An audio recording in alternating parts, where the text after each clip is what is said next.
Hola, soy Santos Tuz. Hoy aprenderemos una palabra muy utilizada en estos tiempos. Esta palabra es cubrebocas. Vamos a aprender maya.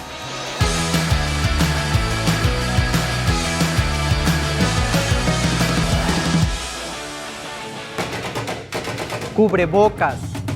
Esta es una palabra compuesta en la lengua maya, conformada por dos palabras, pish, que es tapar, y chi, que es boca. Y al unirlas se forma la palabra pishchi, que esta es una palabra muy importante en la actualidad. Pishchi, pishchi, pishchi.